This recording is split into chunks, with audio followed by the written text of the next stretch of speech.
இலங்கை அதிபர் ராஜபக்சேவுக்கு தலையையும் தமிழர்களுக்கு வாளையும் காட்டி பிரதமர் மன்மோகன் சிங் ஏமாற்றிவிட்டதாக திமுக தலைவர் கருணாநிதி தெரிவித்துள்ளார்.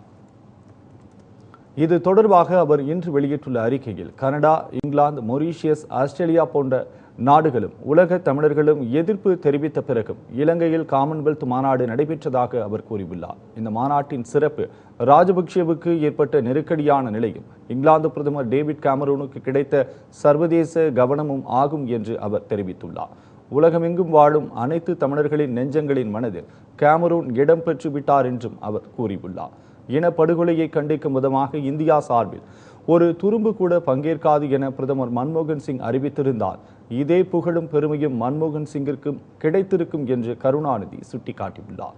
ராஜபக்சேவுக்கு தலையையும் தமிழர்களுக்கு வாளையும் காட்டி ஏமாற்ற நினைத்ததை போன்ற இரண்டும் கெட்டான் நிலையில் சல்மான் குர்ஷித்தை அனுப்ப மன்மோகன் முடிவெடுத்ததாகவும் அவர் குறிப்பிட்டுள்ளார். ஈழத் தமிழர்களை நேரில் சந்தித்து ஆறுதல் கூறியதோடு போர்க்குற்றங்கள் தொடர்பாக சர்வதேச விசாரணை குழு ஒன்றை அமைக்க வேண்டும் என்று கேமரூன் வலியுறுத்தியதை கருணாநிதி சுட்டிக்காட்டியுள்ளார். இதை மத்திய அரசு செய்திருந்தால் தமிழ் சமுதாயம் நன்றி செலுத்தியிருக்கும் என்றும் குர்ஷித் சாதித்தது என்ன என்றும் அவர் கேள்வி எழுப்பியுள்ளார்.